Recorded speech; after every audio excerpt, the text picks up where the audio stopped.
I think all of us sometimes look at how much another person has endured and wondered if we would do as well in the same circumstances, or looked at how little another person has endured and wondered how such a fragile person has come to be.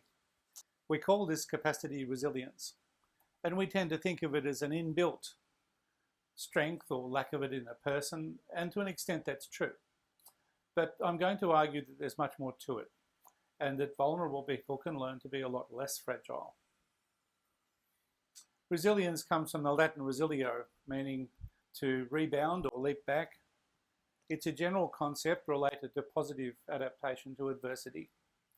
In the physical sciences and engineering, resilience refers to the capacity to withstand stress or strain without breaking, and to recover original form like a spring or a rubber band. In the science of human development, resilience has broad and diverse meanings, including recovery from traumatic experiences, overcoming disadvantage to succeed, and withstanding stress to function well in the tasks of life. Resilience is not just being tough. It's an ability to continue to function and to succeed in the face of substantial adversity. The literature on resilience is mainly concerned with childhood development under adverse conditions and the risks of children later developing psychological and behavioural problems or not developing them. I'll come back to that area briefly a little later, but mainly I want to talk about resilience from a different angle, and that is of individual adults who've suffered catastrophic adversity. As a clinical psychiatrist working for over 40 years in acute psychiatric hospital units and emergency departments and general hospitals, I've seen a great number of people whose lives have been devastated by disaster, trauma and grief. Some of these events have been reported in the media. Most often they're natural disasters or bus or train crashes, but there are other things as well. For example, I saw people after the Granville train disaster in 1977 when a bridge fell on a train. And I also saw people after the Strathfield massacre in 1991, including a father whose young daughter died in his arms as he tried to shield her from bullets at his own body. But mostly you don't hear about the disasters that affect individuals. My usual talk on this would be about the different kinds of psychiatric problems that we see in people in these circumstances and what we can do to try and fix them. But I want to talk about a different side now, the other more optimistic side, which is the people who suffer identical stresses but who don't break. I don't usually see those, of course, because mostly they don't come to a hospital and they don't need a psychiatrist. In this category, I also include another group of people, mostly young, that you don't usually hear about, whose jobs subject them to extreme stress. And I mean general duties police and combat soldiers who've been deployed overseas. Each of these groups would be a whole topic in themselves. I'm tempted to include the job of coaching the Wallabies as well, but I shouldn't joke about this topic, I guess. Rugby's much too serious for that. So I first became interested in resilience in the late 1980s when I was working in southwestern Sydney, and at that time they set up a specialist team in Fairfield that was called STARTS, which stands for the Service for Treatment and Rehabilitation of Torture and Trauma Survivors. They asked me to help train and supervise their counsellors because I was one of the few psychiatrists around at the time that had training and experience in psychotherapy and grief therapy, as well as cognitive behavioural treatments for trauma and grief, and also because I do it for free. In the course of doing this, I met some of the people attending the service and I heard the stories of others as well. The stories of these people were appalling. They were victims of the conflicts overseas you read about in the paper and you see on TV. They had been subjected to every kind of physical and psychological torture that you could imagine, and some that I'd never heard of before, often for considerable periods of time. Some had terrible visible scars. All of them had the kind of scars that you can't see. They came from various places, but the ones that I met were from the Middle East and from South America. Men and women, mostly caught up in civil wars. I was not in the least surprised that this experience had broken them and that they were a mess. It was hard to believe that anyone who'd been through what they had could not be a mess. But I soon became aware that many of these people had a support person who came with them when they visited the service, usually from the same community, and who'd often been through exactly the same experiences as the person that they were supporting, except that they seemed to be okay. To say that this surprised me would be the understatement of the century. I found it difficult to believe that anybody could be subjected to that kind of sadistic abuse and not only carry on but rebuild their life and succeed. I learned that many of them had established small businesses and established families. This was a revelation to me, and it had a profound effect on my approach to trauma and stress-related disorders afterwards.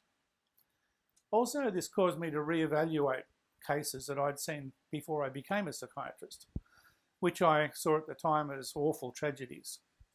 You see a lot of these as a doctor, especially as a junior doctor in emergency departments. But I would like to pick out just a couple of memorable examples to tell you about.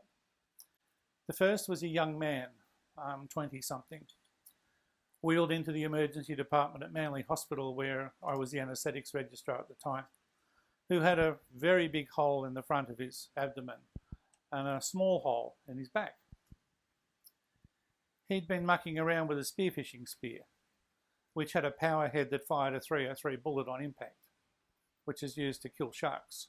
This young man had managed to shoot himself, and the exploding gases from the cartridge that drives the bullet went in through the bullet hole into his abdomen, rebounded off the back of his abdominal wall, and blew back out the front again, shredding a lot of his internal organs on the way. He was in very dire straits. He was very lucky that one of the best surgeons and also one of the best anaesthetists at North Shore Hospital were also on call that night for Manly. And they arrived within minutes with police escorts, with lights and sirens and the whole production. And they saved him, which is no mean feat. He nearly died from blood loss before he got to theatres. In fact, when we wheeled him in the theatre, he had these big 16-gauge catheters in each arm with a blood pump on either side, and me on one side and the anaesthetist on the other, and we're both pumping away on blood packs, trying to get the blood into him faster than he was losing it. And when the surgeon opened him up, it was just a sea of blood. You couldn't see anything. He had to do almost the entire thing by touch. He was a medical nightmare. He had disordered blood chemistry and all his organs were malfunctioning, and it was a miracle that he survived. Before this accident, he was a handsome, well-built athlete, champion surf lifesaver from a well-to-do Northern Beaches family who had a promising career and was engaged to a beautiful girlfriend. Afterwards, he spent months walking around North Shore Hospital unsteadily, pushing his drip stand around with IV fluid bags hanging from it, because they had to take out a lot of his bowel, and what was left didn't work very well. He had to be fed intravenously for some time, and they had to bring the upper part of his bowel out through his abdominal wall and put a bag on it to collect the waste, because there wasn't enough bowel left to rejoin it up, and he was stuck with that for the rest of his life. So he was a pale, thin, gaunt shadow as his former self with all kinds of medical complications. Permanent colostomy that I just described. I saw him months later. He was at the hospital going to one outpatient clinic or another, and I went and said hello to him. There's no reason for him to remember me, junior anaesthetics registrar, when he was brought to hospital, but he was in remarkably good spirits. He looked remarkably well physically. He'd gone back to his career, he'd gone back to his surf life saving, and he still had his girlfriend. It's hard to convey the extent of the physical and psychological catastrophe suffered by this young man, and the depth of optimism, determination and sheer physical effort which you have had to overcome it and rebuild his life.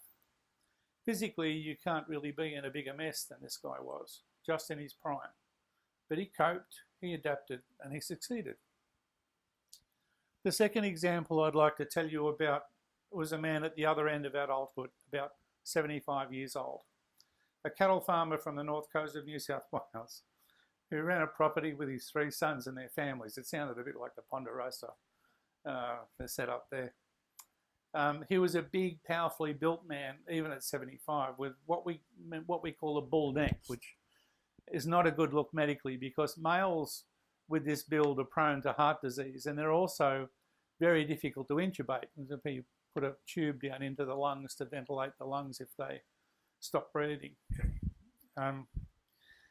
He arrived by helicopter in the middle of the night to Royal North Shore Hospital with what's called a leaking abdominal aortic aneurysm. This is where the major artery to the lower part of the body, it has a weak spot and it balloons up, a bit like a weak spot in a garden hose.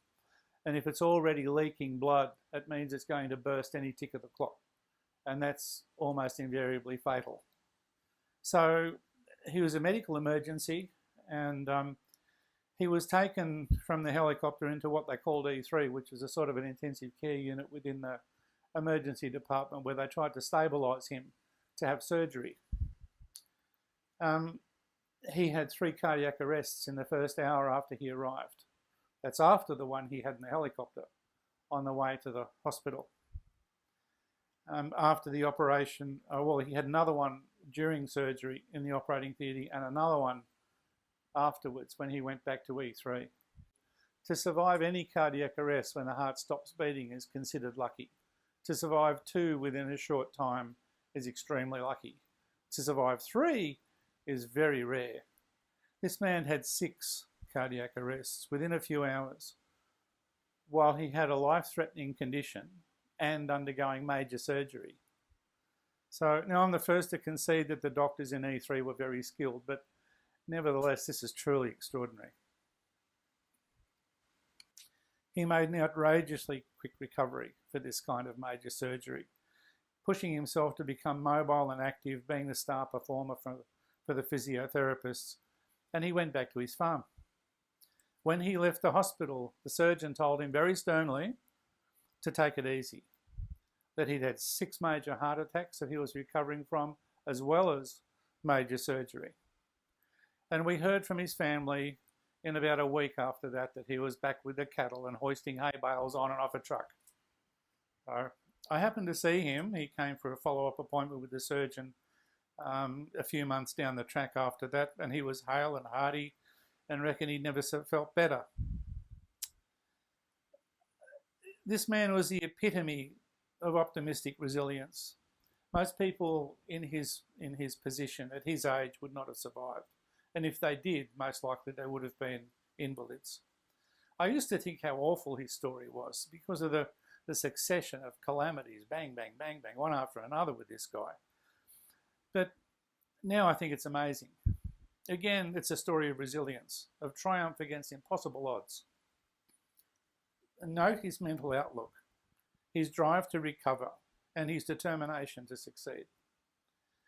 For all I know, he's still up there at 115 years of age throwing hay bales around. Both of these cases show remarkable physical fortitude, but even more remarkable is their mental attitude. As a doctor, you see lots of less extreme cases where people recover or who carry on despite severe pain or disability, and lots of others who don't, and who condemn themselves to enduring distress and invalidity. The key, I believe, is in the mental attitude, the person's perception of the situation and themselves, and having the skills needed to succeed despite the hardship.